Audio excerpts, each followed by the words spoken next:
Listen, kid, if you're willing to go where other people are afraid to, you'll never be out of a job. Those words, spoken by my dad's ex-Navy pal Cliff when I was only 9 years old, were what set everything into motion. Or maybe, after everything that's happened, I just want somebody else to blame. Cliff had everything I thought was cool back in 1989. Short jean shorts, a mustache, aviator sunglasses, a girlfriend with big hair, even a Camaro. I could tell that Ma didn't approve of the Iron Maiden that his stereos blared while he took Dad and I for a tour of the coastal town where he lived. But that only made him seem cooler to me. See, Cliff was a wreck diver. When a ship sank, he and his crew would hunt down the site of the loss, sometimes going hundreds of feet underwater to investigate what had gone wrong. Insurance companies paid top dollar for the information Cliff's crew provided. None of them had more than a high school education, but they made thousands by working just a few days per month. It was only later, after it was too late, that I realized how much Cliff had left out of the rosy picture he'd painted for us that day. There was cutthroat competition for the best jobs, and the rare but enormous paychecks meant a lot of debt and a tendency to blow everything on booze and cheap thrills each time you returned from sea. That reckless attitude was also fueled by the raw, brutal danger of the job, by the knowledge that every dive might be your last. There's only one way to look at this thing and stay sane, Cliff told me a dozen years later, when he was already retired, and I was just beginning to follow in his footsteps. The minute the coastline disappears from the horizon, you gotta tell yourself that you're a dead man already. Making it to my age in this job is the exception, not the rule, and you'd better not forget it. These days, most of the work is done by robots and deep-sea drones. Divers are only on call for when something unexpected happens. And on the open sea, the unexpected happens a lot. Cameras get clogged by gunk. Hulls can split in narrow cracks that drones can't enter. There are even objects that need to be recovered from the bottom. Sometimes, those objects used to be people. After the insurance gigs dried up, I found myself working for Cyrene Solutions, a company that specialized in those sorts of unusual recoveries. Unlike Cliff and a lot of other divers, I didn't get my start in the military. When it came up in interviews, I always told the truth. I had issues with authority and hated how I looked with a buzzed haircut. Cyrene were the first to appreciate my honesty. They wanted divers with an unorthodox attitude, they said. People who weren't afraid to break the rules and think outside the box. What that really meant, it turned out, was dangerous, legally murky work for anonymous clients whose motives were suspicious at best. We recovered sunken trade secrets for rival corporations, took photos designed to make collisions look like accidents, even pulled jewelry off of dead men's fingers. It was desperate work for desperate people, and my crew reflected it. Jean-Luc was a bald, muscly Frenchman with a mean coke habit. Theo, a skinny Greek guy who pushed himself and his equipment so hard I suspected he had a death wish. Annabelle was our tech person, and God only knows what brought her out here. The only time she ever talked about it, she said that she just hated people, and this job was the furthest she could get from them without being an astronaut. The three of us weren't a dream team by any means, but we scraped by. When I was down there, so deep that the endless water had begun to dim the daylight, I trusted Annabelle's voice to guide me back to the surface. I trusted that Jean-Luc had prepared our air tanks correctly. I trusted that Theo would find whatever we were looking for on the ocean floor below. The contract for this job wasn't that much different than the others we'd been getting lately. Dive a sunken yacht on some nameless shoal and bring something back from a box at the bottom. As for what it was, the client's description was vague. You'll know it when you see it, they said. I wondered what we were talking about here. Nazi gold? A hard drive full of incriminating information? Something they didn't want to put into writing? The client wanted something else too. Something that we never would have allowed if we hadn't been so in need of work. They wanted to send a representative to oversee the operation. We didn't take passengers for a variety of reasons. For one, they were a liability, an extra variable that we didn't have the spare energy and time to worry about. Secondly, between the four of us and our equipment, the ship was already full to bursting. Lastly, and most importantly, We all understood that if our employers spent any meaningful amount of time with us and saw how we lived, they would dissolve our contract immediately. Our unwanted guest's name was Dr. Harlow. He was a middle-aged, dark-skinned guy with trimmed hair, a goatee, and black-framed glasses. I would have taken him for a college professor if it wasn't for his gear and how he carried himself. The man had come prepared. His clothing could stand up to the brutal North Atlantic weather, and he clearly knew his way around a ship. Dr. Harlow didn't get seasick. He didn't even spill his coffee when we hit rough water on our first morning out of port. He tied off knots like he'd been doing it all his life, and even helped Jean-Luc with the problematic air pressure valve. He was orderly, polite, and gave us absolutely zero information about who he was or why he'd been sent with us. It was maddening. We arrived at the dive site on our third day out. While I was prepping the drone, Annabelle pulled me aside. She had been going through Dr. Harlow's things, she admitted. She had only been trying to get a feel for who the guy really was, but in the process, she'd found a pistol case. It had cutouts for a silencer and a magazine, all empty, which meant that Dr. Harlow, for some reason, was armed. I had no idea what that might mean, but I figured the rest of the crew deserved to know. When I told Jean-Luc, he just shrugged and spat into the choppy gray water. The guy had a few unlicensed guns himself, so I hadn't expected much of a reaction out of him. But Theo was different. He took a long, slow sip of water and looked up at the sky, already gray with storm clouds. "It's a gun," he said. "You don't have to wonder about what it's for. You have to wonder about who it's for." Those words stayed with me, an unsettling splinter in the back of my mind as we prepared to send down the drone. Technical difficulty stretched the minutes into hours, until Annabelle finally realized that a critical piece of the drone's hardware was damaged. We didn't have a replacement on board, so we wouldn't be able to scout the wreck site before making our dive. Annabelle and I exchanged a glance, and I knew we were both thinking the same thing. Had Dr. Harlow sabotaged our equipment? And if so, why? We didn't usually dive so late in the afternoon, especially not with unpredictable weather on the horizon. But I think that all of us were in a hurry to get this eerie job over with, Dr. Harlow included. As Theo, Jean-Luc, and I prepared to go under, I could see him growing more tense. His eyes were glued to Annabelle's comms set up, as though his life depended on the feeds coming through clearly. The three of us went over backwards into the water. No matter how many times I dived, I never completely got used to the feeling of those first moments underwater. All that blue emptiness, stretching as far as the eye could see, endless, unbroken, unforgiving, and fading slowly into darkness down below. Theo, Jean-Luc, and I confirmed that our comms worked, then began kicking our way downward. As always, I took one last look back at the black hulk of the ship, floating above us like some ancient sea monster. Whenever I saw that view, I always found myself wondering whether I'd make it back to the surface. But this time was different. I could feel it. Whatever awaited us down there was nothing normal about this dive. It wasn't long before I noticed anomalies between the data that the client had given us and the sight before our eyes. For one thing, the wreck was deeper than we'd been warned. A lot deeper. We had enough oxygen in our tanks to do what needed doing, but it was odd that the geolocation from a ship's data recorder could be so inaccurate, unless it had been tampered with. Things only got stranger from there. Once we had the wreck and the seafloor in sight, we noticed several things above it, floating as though tethered to the ruined ship. We had seen human corpses during our recovery operations before, and these ones were about what we had come to expect. Their clothes stripped away by the current, their bloated, grayish-white flesh half-eaten by deep-sea scavengers. The eyes were always the first to go.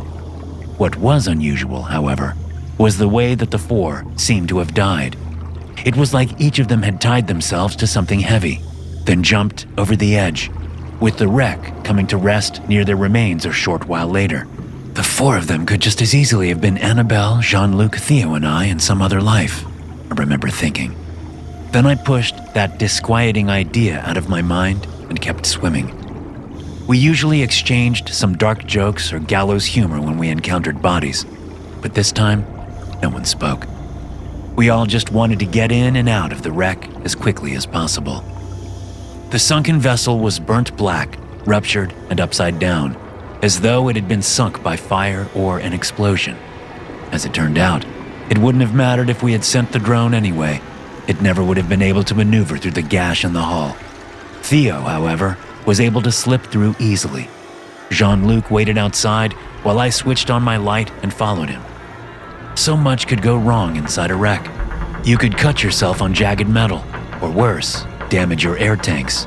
You could blind yourself with debris by touching the wrong thing, or even cause a collapse that would leave you buried, helpless to do anything except wait in the pitch blackness until your air ran out. After so many dives, I wasn't afraid of being hundreds of feet underwater, but being inside a wreck still gave me claustrophobia. Those tiny rust-colored particles floating in the water, the short range of the lights, and the knowledge that you never knew what was waiting for you around the corner. I'd heard of experienced divers who had completely lost it inside of such tight spaces, who'd wound up clawing their way through the hull like a rat scratching its way out of the guts of an anaconda. The purpose of the ships we investigated was usually obvious, even if it wasn't specified by the client. But I couldn't tell what we were dealing with in those narrow, upside-down hallways. The wood paneling and carpet made it seem like a pleasure cruiser, but some of the gear I saw floating around had a sinister, paramilitary feel that gave me goosebumps, even underneath my wetsuit. There was a symbol on some of the equipment, but it wasn't the logo of any organization that I recognized. Just what had these people been doing out here in the middle of nowhere? The only specifics the client had given us about our objective was that it would be found inside of a 7 by 3 foot rectangular box, probably located in the captain's quarters.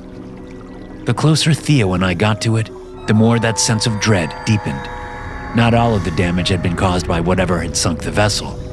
There were impact marks in the walls, like something had bashed and cut at it. Further on were burn marks and even bullet holes. Theo, single-minded as always, swam right past all of it. But the door to the captain's cabin presented a problem that the two of us would have to confront together.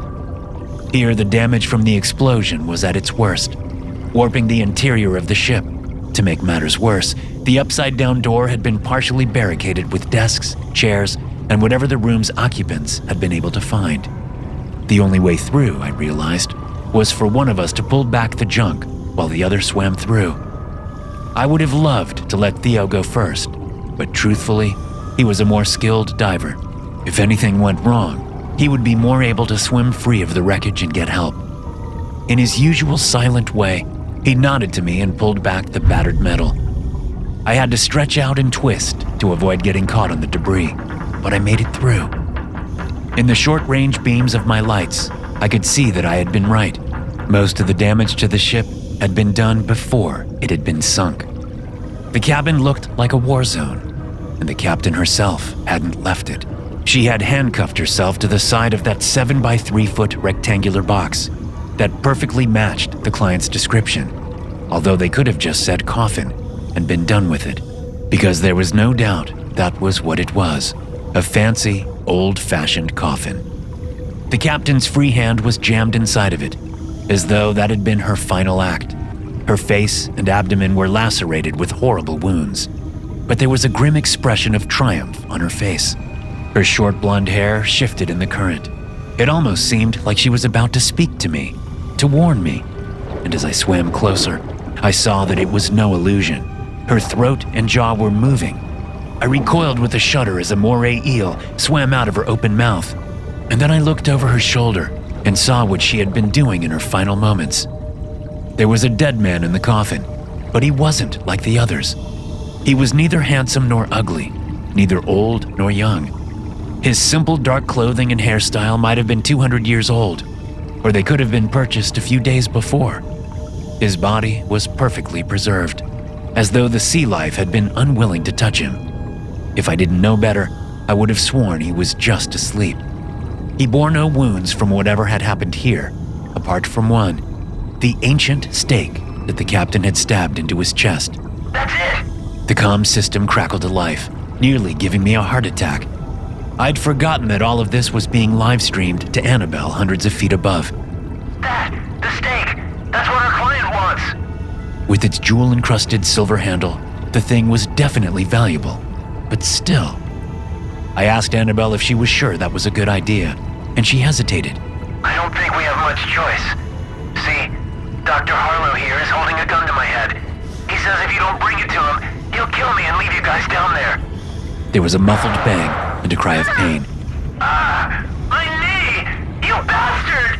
Dr. Harlow had shot Annabelle in the leg just to prove he was serious. I had no doubt that he would do what he'd promised. Then, in a few weeks, maybe another crew would be diving this wreck, asking themselves what our bodies were doing here. I reached inside the coffin and wrapped my hands around the stake. It wouldn't budge. It didn't matter how hard I pulled or how I braced myself.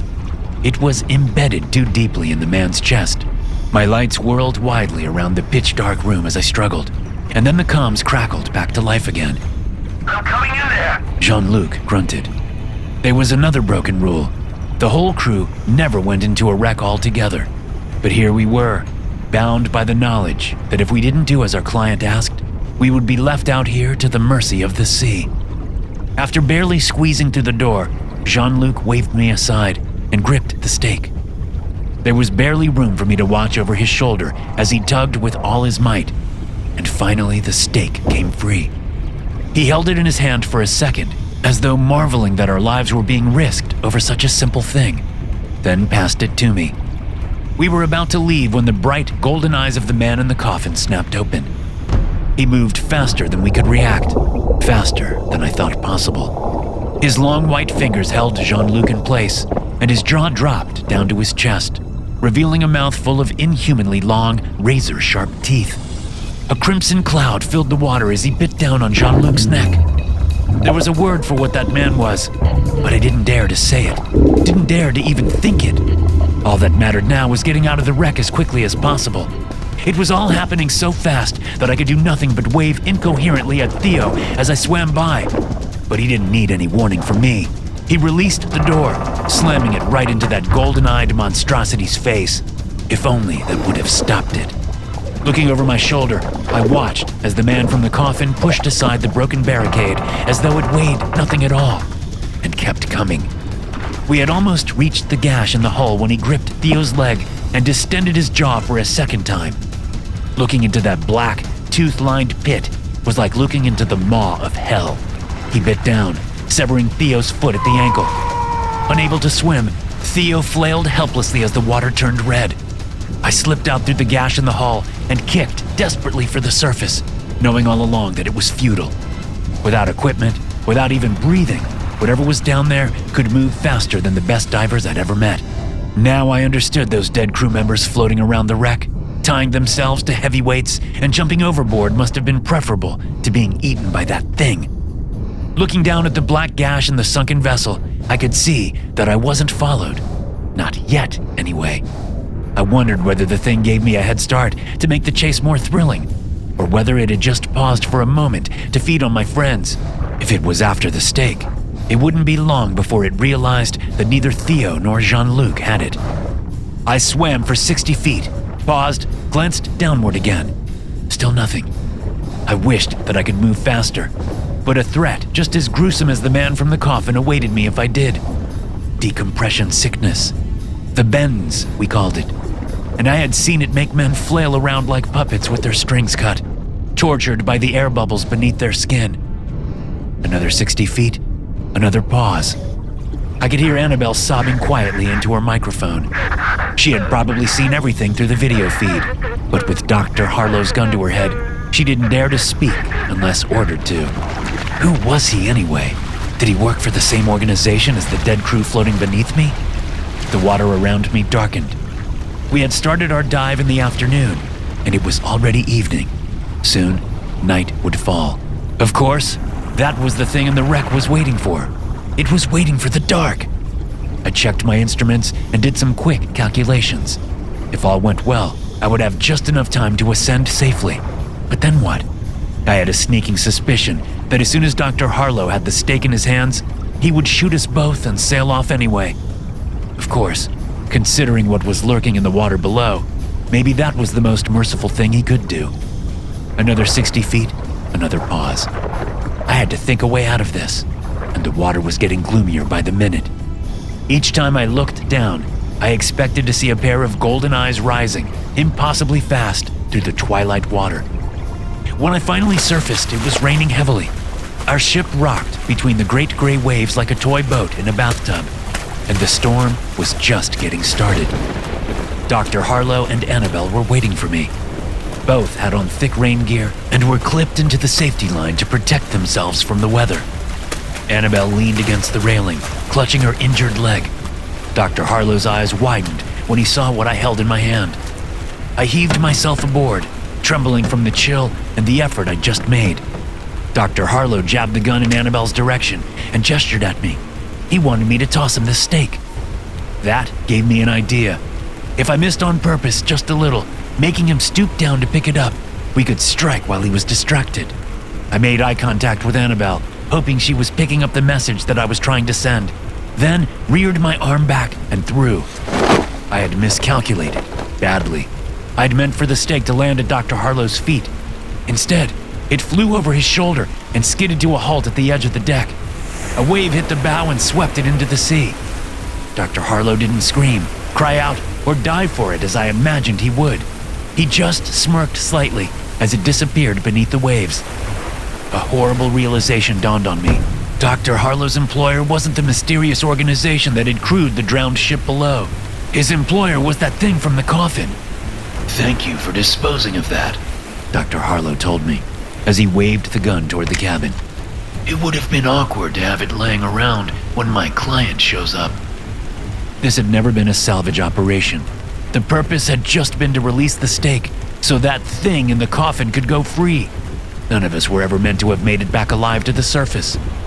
Once inside the cabin, I changed out my wetsuit and into the warmest clothing I could find. I was still shaking. The sun had truly set by now, turning the sky a dark iron gray. Rain hammered down in sheets. The ship creaked and groaned. No one spoke. And then a searchlight appeared on the horizon. At first I thought that Annabelle had somehow managed to send out an SOS, but my hopes faded when I saw the purposeful way the ship approached us. Dr. Harlow had arranged this too. The plan was probably to kill Annabelle and I, scuttle our ship, then sail off with a crew of strangers who had no idea about what his client really was. Dr. Harlow ordered us to unclip from the lifeline and stand by the railing. Annabelle and I looked at each other, not moving. I couldn't have said whether we were planning to resist or whether we both just wanted to make eye contact with another human being during our final moments. Another wave, the largest yet, crashed down upon the deck. All three of us were knocked off balance, and Dr. Harlow lost his grip on the pistol. It skidded to a halt between us, and while I knew I wouldn't have time to grab it, I did have time to knock it into the sea with a blow from a lifeboat oar. Gritting her teeth against the pain in her leg, Annabelle dragged herself along the line to Dr. Harlow and tore his clip free. As he turned to attack her, I brought the oar back around and struck his head, careening him overboard. Annabelle had always said that she hated people, and Dr. Harlow had shot her. But even so, she hobbled to the railing to throw him a life preserver. The doctor, however, was nowhere to be seen.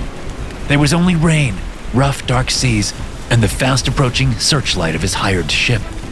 Then, a few moments later, a shape even blacker than the water bobbed to the surface. There were only a few ragged strands of flesh holding Dr. Harlow's head onto his lifeless body. Something had torn his throat out. Annabelle opened her mouth to ask a question, but before she could, we heard the clang of heavy footsteps on the sea ladder. True night had fallen, and I knew what was climbing aboard. The man from the coffin didn't seem bothered by his several hundred feet of ascent, even though I could see the pockets of compressed air writhing like worms beneath his pale skin. A mix of blood and seawater ran down his face, but his golden eyes simply looked bored.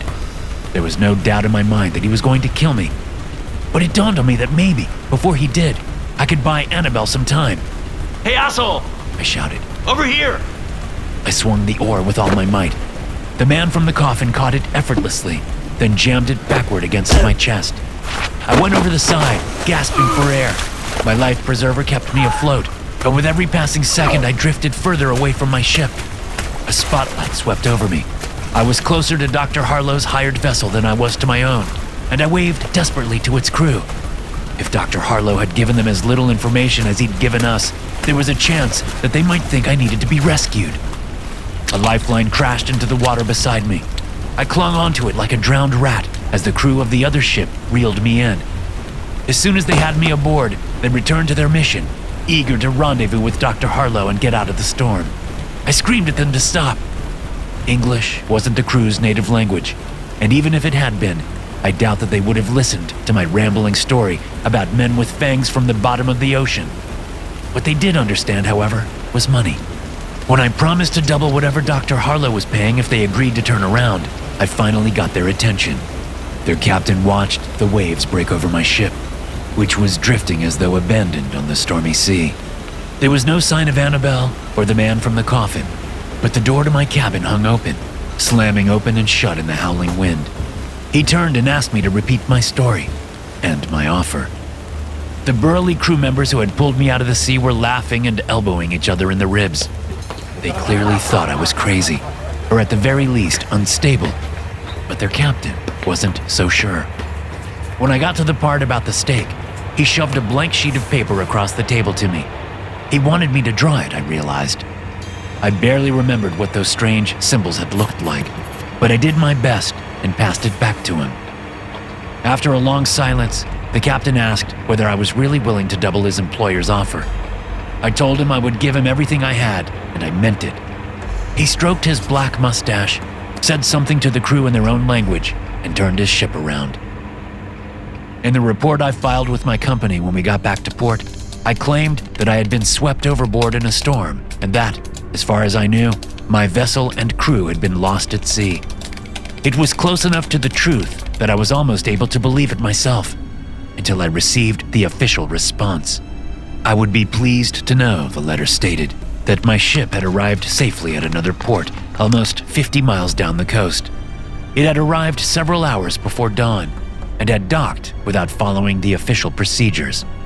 When security staff investigated, the ship appeared to be abandoned, although one guard did claim to have seen a man in black walking alone along the pier.